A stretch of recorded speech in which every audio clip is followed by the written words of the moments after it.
US లో doctor గా స్థిరపడాలని అనుకుంటున్నారా? అయితే అతి తక్కువ ఖర్చుతో ఎగ్ప్లస్ తో సాకారం చేసుకోండి. విశాఖ సాగర తీరంలో విషాదకర ఘటన జరిగింది. అప్పటి వరకు చాలా ఆహ్లాదంగా సాగర తీరాన్ని ఆస్వాదిద్దాం అనుకున్నటువంటి ఒక కుటుంబంలో విషాదకరమైన ఘటన. నేనైతే ఆ మృతదేహాన్ని చూపించడానికి ఇష్టపడట్లేదు, కానీ ఒక మహిళ అప్పటి వరకు సరదాగా ఆడుకుంటూ ఉంది, కానీ అలల ఉధృతికి లోపలికి కొట్టుకుపోయారు ఇద్దరు. అందులో ఒక మహిళ మృతి చెందారు. సో ఈయన మీరు ప్రొటెక్ట్ చేశారు కదా, ఎన్ని గంటలు జరిగిందండి? మేడం టైం చూసుకోలేదు మేడం, అలాగే మీరు హాఫ్ అన్ అవర్ ముందు ఒక 40 నిమిషాల ముందు యాక్చువల్ కెరటం వచ్చి కొట్టిన ఈవిడ లాక్కి వెళ్ళిపోతే ఈవిని రక్షిద్దామన్న ఆతృతలో ఇంకో వ్యక్తి ఈవిడ కోసమని వెళ్తూ ఆయన కూడా లోపలికి వెళ్ళిపోయారు. అప్పుడు వెంటనే మేము ఇద్దరం వెళ్ళి ఈవిడ అప్పటికే వాటర్ తాగేసి అబ్బాయి అయితే చాలా డీప్కి వెళ్ళిపోయారండి. ఈవిడైతే ఈ కిరటాల మధ్యలో ఉంటే ఆవిడ లాక్కుంటూ ఒడ్డుకు వచ్చాం. ఒడ్డుకు వచ్చేసరికి స్ప్రోలో లేరండి. కొంతవరకు వెళ్ళి వాళ్ళు ప్రొటెక్ట్ చేద్దాం అనుకున్నప్పటికీ ఆమె అప్పుడు లేదండి, అప్పటికే వాటర్ మొత్తం తాగేసి తేలిపోతే లాక్కొని రావడం జరిగింది. వచ్చిన తర్వాత కూడా ఫస్ట్ ఎయిడ్ చేయడం జరిగింది. చేసి సిపిఆర్ కొట్టినా కూడా అసలు లేదండి. ఈలోగా 108కి కాల్ చేయడం జరిగింది. 108 నుంచి డాక్టర్ గారు రావడం, చూడడం, సీజర్ డెడ్ అని చెప్పడం, ఇవన్నీ జరిగాయి. ఈమెని తీసుకొచ్చారు, కానీ ఇంకొక యువకుడిని రక్షించడానికి మేడం ఈవిని అంటే దగ్గరలో ఉన్నారు కదా, సేవ్ చేయగలమన్న ఆలోచనతో ఈవిని ముందు తీసుకురావడం జరిగింది. అలాగనే ఆ వ్యక్తి దగ్గరికి వెళ్ళేసరికి కూడా ఆ వ్యక్తి దొరుకుతాడని అయితే గ్యారంటీ లేదు, ఎందుకంటే చాలా డీప్లో ఉన్నారు. మాకు ఏదో చెయ్యి ఇలా ఊపుతున్నట్టు అనిపిస్తుంది, కానీ రక్షించండి అని ఆ ఇరిగే కెరటంలో చాలా లోపలికి వెళ్ళిపోవడం వల్ల సో మేము వెళ్ళేసరికైనా మళ్ళీ ప్రాణాలతో ఉంటాడనే నమ్మకం లేకపోవడం, ఏదో దొరికారు కదా ఈవిని సేవ్ చేయగలమన్న ఆలోచనతో ఒడ్డుకి తీసుకురావడం జరిగింది. ఈలోగా ఆవిడ చనిపోయిందని డాక్టర్ గారు వచ్చి చెప్పడం మాకు కొంచెం బాధాకరంగా అనిపించింది. మృతి చెందినటువంటి ఆ మహిళకు సంబంధించిన ఫ్యామిలీ మెంబర్స్ మీకేమవుతారమ్మా? చెల్లెలు అవుతాడమ్మా. చెల్లి ఏమైంది? ఇప్పటి వరకు స్నానం కోసం వెళ్ళారా? స్నానం లేదు, ఇక్కడే నిలబడ్డారు. ఇక ఈ చివరే అంతే స్పీడ్గా వచ్చింది. అంతే సో ఈవిడ వెళ్ళిపోతున్నప్పుడు కాపాడండి అంటే ఇంకొక కుర్రాడు వెళ్ళాడా? అంటే ఆ పిల్లాడు అక్కడ దాకా వెళ్ళాడు. వీళ్ళిద్దరేమో ఆయుష పడుకుంటూ ముందుకు వచ్చేసారు చిల్లలు. వాళ్ళిద్దరు ఇంకో ఇద్దరు హాస్పిటల్ తీసుకెళ్ళారు. నలుగురు ఐదుగురు వచ్చారు. మా హస్బెండ్, నేను, ఇంకో పాప వెళ్ళింది. అది ఎక్కడ పోయిందో చూడండి. మీరు ఎక్కడ, ఏ ఊరు వాళ్ళు? హైదరాబాద్. పెళ్లికి వచ్చారా? పెళ్లికి ఎక్కడండి పెళ్లి? ఆయన చెప్తాడండి. అయితే కానీ ఒక్కసారిగా మీతో సరదాగా బీచ్కి వచ్చిన ఒక ఆమె ప్రాణం పోయింది. వద్దంటే ఎప్పుడు బీచ్ అంటే వద్దే అని చెప్పాను ఇవాళ వద్దంటుంటే ఇవాళ రేపు ఎప్పుడు పోతుంటే ఇవాళ పోతాను మీరు తీసుకొని వచ్చింది. ఇవాళే పోదామని తీసుకొచ్చింది ఆమె. చూడు మృత్యు. ఎప్పుడు రిటర్న్ అవ్వాలనుకున్నారు? హైదరాబాద్ ఆదివారం నాడు రిటర్న్ అవుదాం అనుకుంటున్నాను. ఇంతలోనే ఆవిడకి ఇష్టం బీచ్ అంటే. మీరు కూడా లోపలికి వెళ్ళిపోయారు? ఎందుకండి? అంటే వైజాగ్, హైదరాబాద్ నుంచి వచ్చారా? పెళ్లికి వచ్చామమ్మా. పెళ్లికి వచ్చారు. అయిపోయిందా పెళ్ళి? అది అయిపోయింది. రిటర్న్ అయిపోదాం అనుకున్నారు కానీ బీచ్ చూద్దాం వచ్చాం అంతే. ఎన్ని గంటలకు వచ్చారండి? అర్ధగంట ముందు 4:30కి వచ్చాం. అయ్యో, ఆమె స్నానానికి దిగారా? లేదు, బయట నిలబడ్డారు. ఇక్కడ వచ్చి బయట నిలబడితే ఎట్లా? అక్కడ నిలబడింది ముందు. కడడం వస్తుందని చెప్పి ముందుకు వెళ్ళేది లాగేసింది. అయ్యో, ఆమె వయసు పేరు ఏంటండి? వసంత, వసంత, మా మరదలు. అంటే బాధాకరమైన విషయం, కానీ ఇంకొకరికి జరగకుండా ఉండాలి అనేది మా అభిప్రాయం. ఇలాంటి ప్రమాదాలు మనం చాలానే చూస్తున్నాము, కానీ ఆమె స్నానానికి కూడా కాదు తీరంలోనే ఉందంట అతను చెప్తూ ఆవేదన చెందుతున్నారు.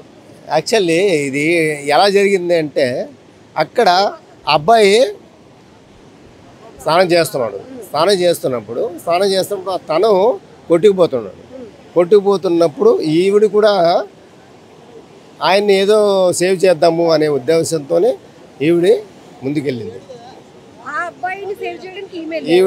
ఈవిడ మామూలుగా బయటే ఉన్న వ్యక్తి ఆ వ్యక్తిని సేవ్ చేద్దాము, ఏదో చేద్దాము అనే వ్యక్తి మీద, అంటే సముద్రం అలలు చూసి ప్రతి ఒక్కరు లేడీస్ కానివ్వండి ఎవరైనా సరే ఒక ఆనందంతో వాళ్ళు కాస్త ముందుకెళ్తారు. కానీ అలలు అనేది ఎలాగుంటుందంటే అప్ అండ్ డౌన్ ఉంటుంది, మరి అప్ అండ్ డౌన్ ఉంటుంది.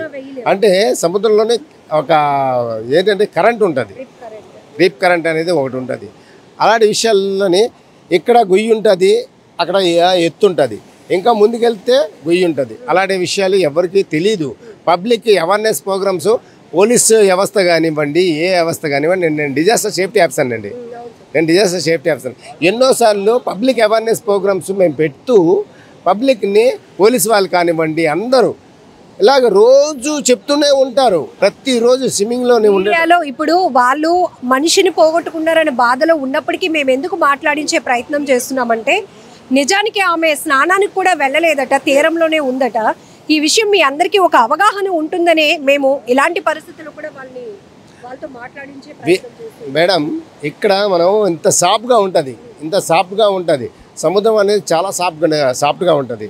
కానీ కాస్త ముందుకు వెళ్ళేసరికి అక్కడ గొయ్యి ఉంటుంది, అక్కడ గొయ్యి అవన్నీ ఉంటాయి. అవన్నీ ఎవరికి తెలియకుండా సముద్రంలోకి దిగిపోతుంటారు పిల్లలు. ఫంక్షన్ అయిందండి, మ్యారేజ్. సండే ఎప్పుడు రిటర్న్ అయిపోదాం. అవునండి, అవును. ఫంక్షన్ కోసమనే వచ్చారండి, హైదరాబాద్ నుంచి వచ్చారు. ఇగో ఈరోజు అలా బీచ్ సరదా తనకి బాగాను అనుకుంటే వచ్చింది. అదే చాలా ఇష్టం అండి.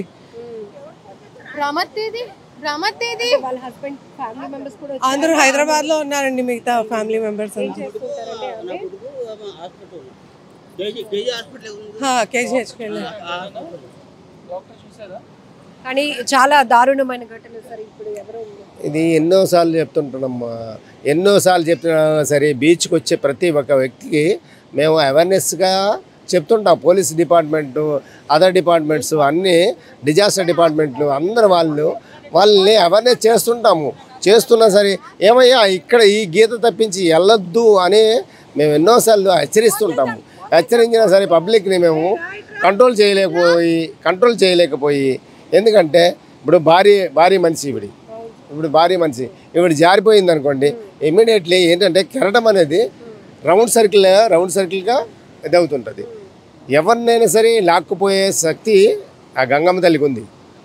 ఎందుకంటే అక్కడ సిచ్యువేషన్స్ ఏంటంటే ఒక దగ్గర స్టెప్ పైకి ఉంటుంది, ఒక దగ్గర స్టెప్ ఇంకో విధంగా ఉంటుంది. ఒకలాగా ఉంటుంది సముద్రం అనేది, ఒకలాగా ఉండదు. ఇక్కడ మనం డౌన్లో ఇంత ఎత్తులో ఉన్నామా, అక్కడే చూడండి ఇంత డౌన్లో ఇక్కడ ఎత్తుగా కనిపిస్తుంది, అక్కడ డౌన్లో ఉంది. ఆ ముందుకెళ్తే ఇంకా ఎత్తుగా కనిపిస్తుంది. అలాగా కొన్ని విషయాల్లోనే చాలామంది ఇక్కడ పీస్ఫుల్గా ఉంది, పర్వాలేదు, ఇక్కడ స్నానం చేయొచ్చు అని అనుకుంటారు. అక్కడ నుంచి కెరటం వచ్చేసరికి ఇది రివర్స్ కొడుతుంది అన్నమాట.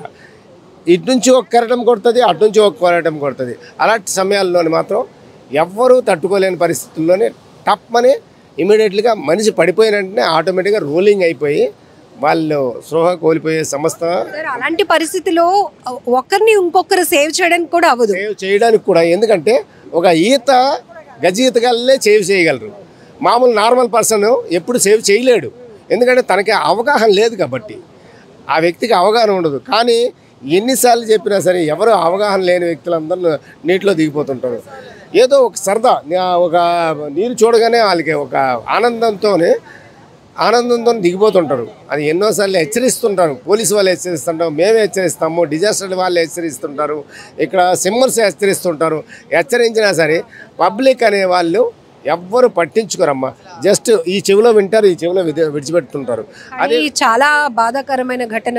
ఎందుకంటే పోలీసులు అంటే డిజాస్టర్ మేనేజ్మెంట్లో వర్క్ చేస్తున్నారు, ఎన్నో విపత్తులు వీళ్ళు చూశారు.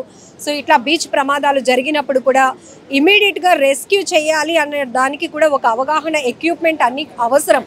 ఎందుకంటే ఒక మనిషి ప్రాణాపాయంలో ఉన్న సాటి మనిషిగా మనం మానవతా దృక్పథంతో వెళ్ళి సాయపడదామన్నా కూడా ఆ కెపాసిటీ మనకెవరికి సరిపోదు. ఇక్కడ ఈ ప్రమాదం కూడా చూస్తే వాళ్ళు హైదరాబాద్ నుంచి విశాఖపట్నంలో తమ బంధువుల ఇంటికి పెళ్లి కోసం అని వచ్చారు. సో సండే కూడా రిటర్న్ అయిపోదాం అనుకున్నారు. కానీ ఆమె మృతి చెందినటువంటి మహిళకి బీచ్ అంటే చాలా ఇష్టమట. ఎలాగైనా మనం బీచ్కి వెళ్ళి తర్వాత రిటర్న్ అయిపోదాము అనుకుందట.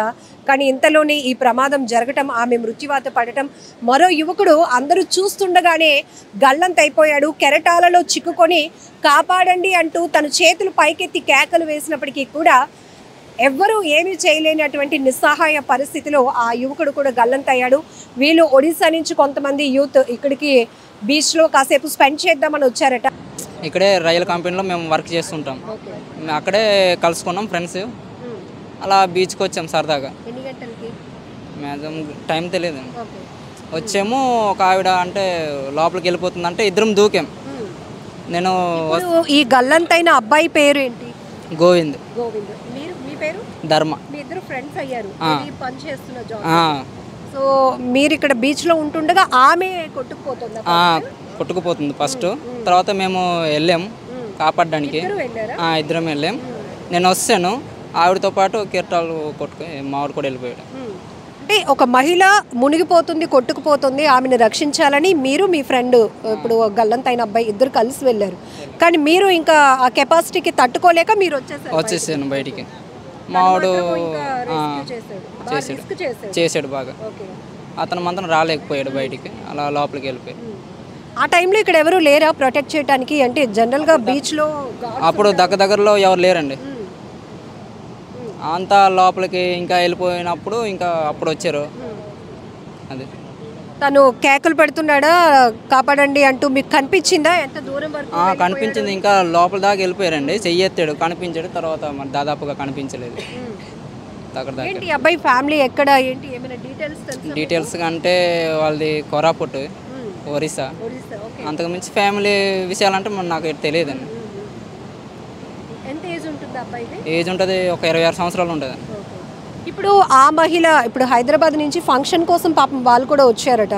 సరదాగా బీచ్ స్పెండ్ చేసి మళ్ళీ సండే వెళ్ళిపోదాం అనుకున్నారు. ఆమె మునిగిపోతున్నప్పుడు వాళ్ళ ఫ్యామిలీ మెంబర్స్ ఎవరు లేరా?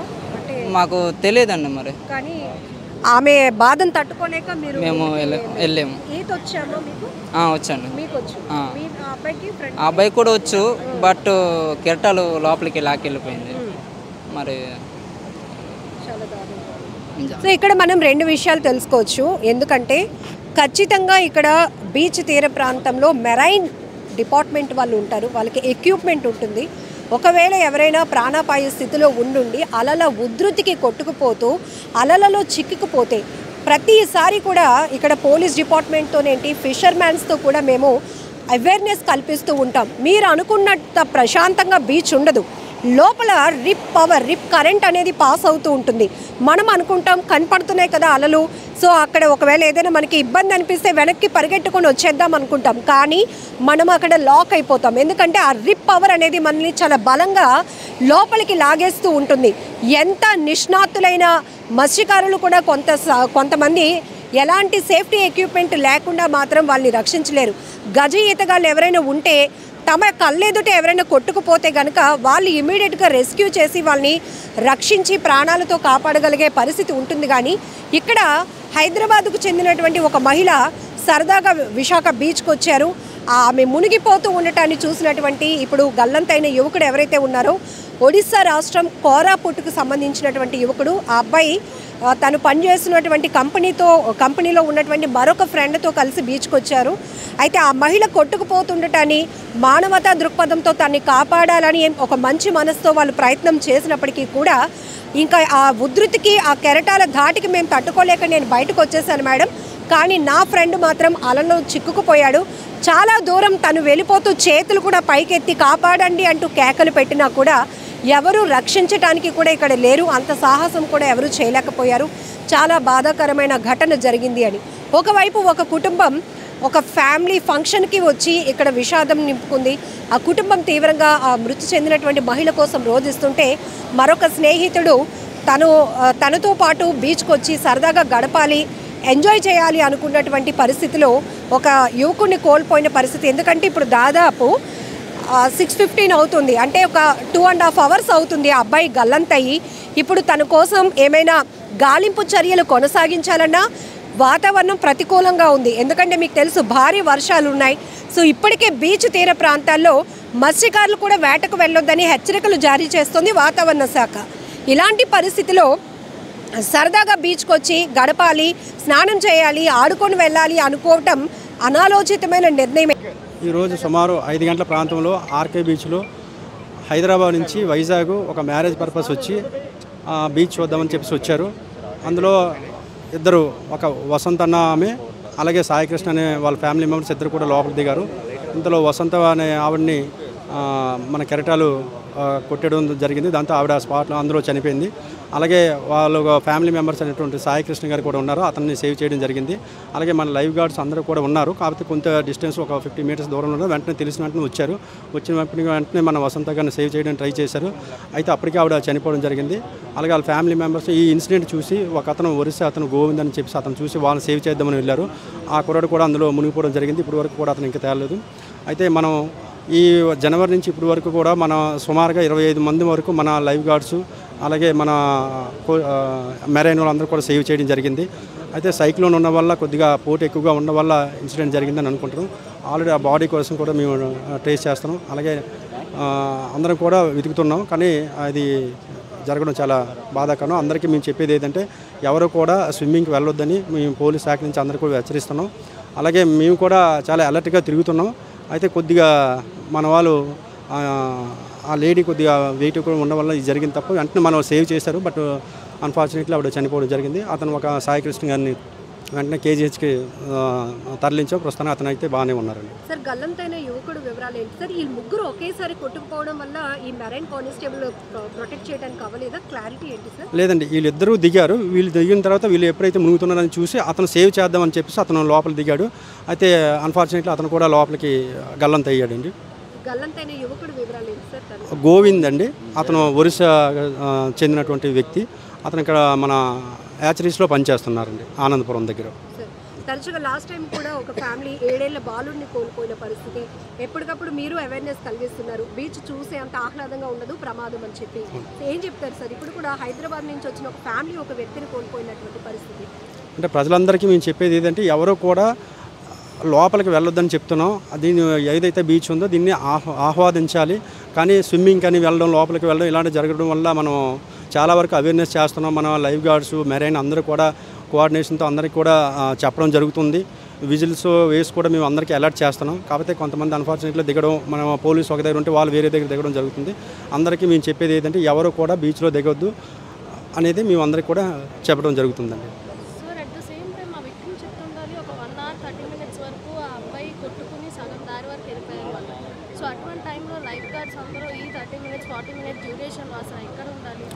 అది లేదండి ఆల్రెడీ అది లేదండి. మనకు తెలిసిన వెంటనే ఆల్రెడీ ఒక జస్ట్ 50 మీటర్స్ డిస్టెన్స్ ఉన్నారు. వెంటనే మన వాళ్ళు వచ్చారు. ఆ సాయికృష్ణ తర్వాత ఆ మేడం గారిని కూడా సేవ్ వచ్చి తీసుకురావడం జరిగింది. అప్పటికే ఆవిడ చనిపోవడం జరిగింది. ఒక అతను అయితే సేవ్ చేయడం జరిగిందండి. వైజాగ్ వచ్చినాక బీచ్ చూడకుండా ఎలా వెళ్తామని అందరినీ కూడా కన్విన్స్ చేసి బీచ్కి తీసుకొచ్చారు. అయితే ఆమె సరదాగా ఇక్కడ గడుపుతున్న సమయంలోనే అలల దాటికి ఆమె కొట్టుకుపోతూ ఉంటే ఒడిశాకు చెందినటువంటి ఒక యువకుడు ఆమెను ప్రాణాలతో కాపాడాలి అనే చేసిన ప్రయత్నం ఇప్పుడు అతని ప్రాణాలు రిస్క్లో పడేసింది. పూర్తిగా ఆయన కొట్టుకుపోయాడు. ఇప్పటికీ సుమారు 3-4 గంటలు అవుతున్నా కూడా ఆ యువకుడి ఆచూకీ లభించలేదు. సో ఇక్కడ మనకి బీచ్లో ఉన్నటువంటి గార్డ్స్ చాలా వరకు రెస్క్యూ చేశారు, కానీ ఏమీ రిజల్ట్ లేకపోయింది మేడం. ఎన్ని గంటల కంటే జరిగింది ఇది సుమారు 4:30 నుంచి 5 గంటల మధ్యలో జరిగింది మేడం. యాక్చువల్ ఏంటంటే మేము అక్కడ మన పోలీస్ మెస్ ఆపోజిట్లో ఒక ఫ్యామిలీ అనేది బీచ్లోకి వెళ్ళడం జరిగింది మేడం. వెళ్తుండగా మాకు మెరైన్ పోలీస్ వారు అశోక్ అనే కానిస్టేబుల్ ఏమో మాకు చెప్పారు, ఇలా ఒక ఫ్యామిలీ దిగుతుంది బీచ్లో కనగానే అక్కడ 100 మీటర్స్ అలా దూరంలో వెళ్ళాం మేడం. అక్కడ ఫ్యామిలీ పిలుస్తుండగా అక్కడ వెళ్ళి అక్కడ వాళ్ళు బయటికి రామని చెప్పగా ఈ లోపు ఏంటి అనేసి ఈ గుంపు ఇక్కడ ఉంది మేడం, ఏంటి అనేసి గుంపు ఉందనగానే వెంటనే మేము స్పీడ్గా రావడం జరిగింది మేడం. ఇందులోని ఒక ముగ్గురు వెళ్ళి ఒక గల్లంత అవుతున్నారు మేడం. ముగ్గురు గల్లంత కొట్టుకుంటుండగా మేము ఒకరిని సేవ్ చేయడం జరిగింది మేడం. ఒకరిని సేవ్ చేస్తుండగా ఇంకొకరు లేడీస్ ఏమో ఆవిడని కూడా తీసుకురావడం జరిగింది. కానీ ఆవిడ ఏంటంటే కాన్షియస్ లేరు మేడం. ఆవిడైతే మొత్తం బయటకు వస్తారు మేడం. ఆల్రెడీ ఒకరినైతే రెస్క్యూ చేసాం కానీ మేడం మా టీం మొత్తం ఒకరినైతే తీసుకురాలేకపోయాం మేడం. సో ఆ యువకుడు సుమారు ఎంత దూరం వెళ్ళిపోయి ఉండొచ్చు అండి మీరు వచ్చేటప్పటికే? మేము వచ్చేటప్పటికైతే 10 మీటర్స్ 15 మీటర్స్ దూరంలో వెళ్ళారు మేడం. సో జనరల్గా మేము అనుకుంటాం చూస్తూ మనమే ఎవ్వరమైనా కూడా అయ్యో ఒకరు ప్రాణాపాయ స్థితిలో ఉన్నారంటే కాపాడేద్దామని. బట్ బీచ్లో ఆ రిస్క్ చేయలేరు ఎవరు, ఎందుకంటే అందులో రిప్ పవర్ ఉంటుంది. అది ఎప్పటికప్పుడు మీరు అవేర్నెస్ ఇస్తూనే ఉంటారు, మేము కూడా చూపిస్తూనే ఉంటాం జనాలకి. ఏం జరుగుతుంది ఆ అబ్బాయి అంత ఫోర్స్గా వితిన్ సెకండ్స్లో అంత లోపలికి వెళ్ళిపోవడానికి? మేడం యాక్చువల్లీ ఈ 15 నుండి 16 వరకు సైక్లోన్ ఎఫెక్ట్ ఉంది మేడం. అందులో రిప్ కరెంట్ మీరే చూడండి. మేము సర్చింగ్ ఆపరేషన్కి వెళ్ళేటప్పుడు మేము ఇక్కడ దిగితే ఈ సరౌండ్స్లోకి వెళ్ళిపోండి. ఆ సరౌండ్స్లో చూడండి ఎగ్జాక్ట్గా మేడం 20-30 మీటర్స్ లోన్లోనే అక్కడ చాలా రిప్ కరెంట్ ఉంది మేడం. అలా లాగేస్తుంది ఒకసారిగా. నేను ఇక్కడ మనం అనుకుంటాం ఇక్కడే మునిగిపోయారు, ఇక్కడే ఉంటారు అని మా నాలెడ్జ్. బట్ మీకు వేవ్ డైరెక్షన్, రిప్ పవర్ డైరెక్షన్ మీకు ఐడియా ఉంది మేడం. అంటే మేము అనుకున్నది ఏంటంటే ఆ బాడీ ఇక్కడైతే ఉండదు మేడం. నాకు తెలిసి అయితే ఏ గోకుల్ పార్కో లేదంటే నవ్వాట్ల వైపు అటువైపు వెళ్ళిపో ఉంటుంది మేడం. కింద వెళ్ళి రఫ్గా ఉంది మేడం, చాలా రఫ్గా ఉంటుంది ఉంది మేడం. అందులోని ఫిషింగ్ కూడా ఎవరు వెళ్ళలేదు మేడం సైక్లోన్ ఎఫెక్ట్ మీద. కానీ చాలా బాధాకరమైంది. కొంతమంది ఫ్యామిలీలోనే 3-4 కూడా గల్లంత అయిపోతూ ఉంటారు. మీ కళ్ళెదుటే కొట్టుకుపోతుంటే మీరు ప్రాణాలను రిస్క్లో పెట్టి మరీ వెళ్ళి రెస్క్యూ చేసి తీసుకొస్తారు. ఆ సమయంలో ఎవరికి ఎక్కువ ప్రయారిటీ ఉంటుంది? ఐ మీన్ పిల్లలు ఉంటారు, పెద్దవాళ్ళు ఉంటారు. ఎట్లా అప్పుడు ఎలా మీ డెసిషన్ మేకింగ్ ఎట్లా ఉంటుంది? ఎక్కువగా ఏజ్డ్కి అడల్ట్స్కి ఎక్కువగా మేము ప్రిఫరెన్స్ ఇస్తూ ఉంటాం మేడం. అందులో 16 years అబోవ్ బిలో ఉన్న వాళ్ళకి లేదా 50 years అబోవ్ ఉన్న వాళ్ళకి ఎక్కువగా మేము ప్రిఫర్ చేస్తాం మేడం. ఎందుకంటే వాళ్ళు ఎక్కువగా టెన్షన్ తీసుకోవడం, ఇలాంటి బాడీ వెయిట్ ఎక్కువ ఉండడం వల్ల వాళ్ళు ఎక్కువగా మేము క్యాచ్ చేస్తాం మేడం. మిగతా వాళ్ళు కొంచెం యంగర్స్ మాత్రం కొంచెం మేము మా దగ్గర ఉన్న రింగ్స్ బోయస్ వాళ్ళకి ఇచ్చి మా సపోర్ట్ నుంచి అడల్ట్స్ మా 50+ years ఉన్న వాళ్ళని తీసుకురావడం జరుగుతుంది మేడం. ఎక్కువగా మా ప్రయారిటీ మాత్రం 50+ ఉన్న వాళ్ళకి ఎక్కువగా మేము ప్రయారిటీ ఇస్తాం మేడం. మిగతా వాళ్ళకి మా దగ్గర ఉన్న సేఫ్టీస్ వెళ్తాం కదా మేడం, వాళ్ళకి యంగర్స్కి మాత్రం ఇస్తూ ఉంటాం మేడం. వాళ్ళు సేవ్ చేసుకుంటూ మిగతా వాళ్ళు మేము కాపాడుతూ ఎక్కువగా ఉంటాం మేడం. బీచ్ ప్రమాదాలు మనం ఎక్కువగా అబ్జర్వ్ చేస్తే కనుక ఇతర ప్రాంతాల నుంచి వచ్చి గల్లంతైన వాళ్ళు ఎక్కువ, ఎందుకంటే మనకు ఒక ఐడియా ఉంటుంది. సో ఇక్కడ ప్రమాద హెచ్చరిక బోర్డులు కూడా ఉంటాయి, ఇక్కడ గల్లంత అవుతూ ఉంటారు ఎక్కువగా, ఇక్కడ ఈత కొట్టడం కూడా నిషేధమని. బట్ అదర్ ప్లేసెస్ నుంచి వచ్చిన వాళ్ళు దాన్ని అబ్జర్వ్ చేయరు. సో ఈ మధ్య కాలంలో ఎక్కువగా మొన్న 7 ఏళ్ల బాబు అట్లానే చూసాం. ఇవన్నీ కూడా ఏం చెప్తారు పబ్లిక్ అవేర్నెస్ అంటే? ఏం చెప్పడం లేదు మేడం, మేమైతే ఎప్పటికప్పుడు అవేర్నెస్ ఇస్తూ ఉంటాం మేడం. కానీ ఏంటంటే వాళ్ళకున్న ఎంజాయ్మెంట్ని అవన్నీ ప్రాణంపై మీకు వస్తుందని తెలియక వాళ్ళైతే స్విమ్మింగ్ చేస్తూ ఉంటారు మేడం. ఎప్పటికప్పుడు మేము చెప్తూ ఉంటాం, కానీ వాళ్ళు ఉత్సాహంగా బీచ్కి రావడం, దానిలో వాళ్ళు మర్చిపోయి కొంచెం ఇదిగా బీచ్లో ఎక్కువగా స్విమ్మింగ్ చేస్తూ ఉంటారు మేడం. కానీ ఏంటంటే వచ్చే ఫ్యామిలీ మెంబర్స్ కూడా కొంచెం చూసుకొని వాళ్ళ ఫ్యామిలీస్ కూడా బయట ఉన్నారు, మళ్ళీ సేఫ్గా వెళ్ళాలనేసి మేము ఒక కోరిక మేడం. మీరు కూడా మా నుంచి ఇలా ఆర్కే బీచ్లో ఎక్కువగా ప్రమాదం జరుగుతుంది, మా నుంచి మీరు కూడా చెప్పాలి మేడం. సో మీ కళ్ళల్లో ఒక ఆవేదన కనబడుతుంది, రెడ్గా అయిపోయాయి కళ్ళన్నీ. బట్ ఇంత ప్రయత్నం చేసినా కూడా ఒక అబ్బాయిని రెస్క్యూ చేయలేకపోయాము అనేటటువంటి. ప్రెజెంట్ నా హెల్త్ బాగాలేదు మేడం, నేను పక్క పాయింట్లో డ్యూటీ చేస్తున్నారు. నా కోసం అదే హెల్ప్ కోసం వచ్చారు. తను వచ్చిన టైంలోనే ఇది జరగడం జరిగింది. మ్యాక్సిమం మా ప్రయత్నం మేము ప్రయత్నించాం. ఇప్పుడు మెయిన్ తుఫాన్ ప్రాబ్లం వల్ల చాలా ఎక్కువ ఇది అవుతుంది మేడం, అందువల్ల ఇది. సో ఇలా మనం ఎప్పటికప్పుడు కూడా చూడొచ్చు, జీవీఎంసీ నుంచి బీచ్ లైఫ్ గార్డ్స్ ఎప్పటికప్పుడు రెడీగా ఉంటారు. ఎవరైనా రిస్క్లో ఉంటే కనుక వాళ్ళ ప్రాణాలు తెగించి, ఇప్పుడు అతనికి హెల్త్ కూడా బాగలేదు, కానీ ఇప్పుడు ఒక పరిస్థితి వచ్చిందిరా రావాలి అంటే కూడా అతను వచ్చాను అని చెప్తున్నారు. బట్ ఒకటి ఇక్కడ గమనించాల్సింది ఏంటంటే, ఇప్పుడు తుఫాను హెచ్చరికలు ఉన్నాయి, మన ఫోన్స్కి కూడా నోటిఫికేషన్స్ వస్తున్నాయి. జాగ్రత్తగా ఉండండి, భారీ వృక్షాలు విరిగిపడే అవకాశం ఉంది, పిడుగులు పడే అవకాశం ఉంది, బీచ్ తీర ప్రాంతాలకి మత్స్యకారులు వేటకు వెళ్ళొద్దు. ఇన్ని హెచ్చరికలు చూస్తున్నప్పటికీ కూడా ఎక్కడో ఒక నిర్లక్ష్యం అది ప్రాణాలపైకే వచ్చేటంత అవుతోంది. ఎందుకంటే ఇక్కడ పాపం హైదరాబాద్ నుంచి వచ్చిన ఫ్యామిలీ సరదాగా గడుపుదాం అనుకున్నారు, కానీ ఆ మహిళ మృతి చెందటంతో ఆ కుటుంబం మొత్తం తీవ్ర విషాదంలోనికి వెళ్ళిపోయింది. ఒక యువకుడు పాపం మంచి మనసుతో ఆ మహిళను కాపాడడానికి వెళ్ళినటువంటి ఆ యువకుడు గల్లంత అయిపోయాడు. ఇప్పటికీ ఆయన ఆచూకీ అయితే లభించలేదు. ఒక చిన్న డౌట్ ఉందండి, అలా మునిగి గల్లంత అయిపోయిన వాళ్ళు ఎన్ని అవర్స్ ఉంటారా, ఉండగలుగుతారా? డేస్ మేడం, ప్రాణంతో ఉండరు మేడం. డేస్ మాత్రం 2-3 daysలో బయటకు వచ్చేస్తారు మేడం. బాడీ రావడం లేదు మేడం, అసలు లేదు. ఒకవేళ అలా మునిగిపోయి ఏ తీరానికి కొట్టుకున్న ప్రాణాలతో వచ్చే అవకాశం లేదు మేడం, అసలు చనిపోయే అవకాశం ఉంది.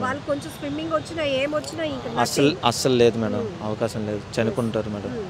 వాళ్ళకి స్విమ్మింగ్ వచ్చి ఉంటే ఇక్కడే బయటకు వచ్చేస్తారు మేడం. అసలు అవును మేడం, అవును మేడం. సో ఏదైనా చాలా విషాదకరమైన ఘటన విశాఖ తీర ప్రాంతంలో అయితే ఒక యువకుడి కోసం స్నేహితులందరూ కూడా వేచి చూస్తున్నారు.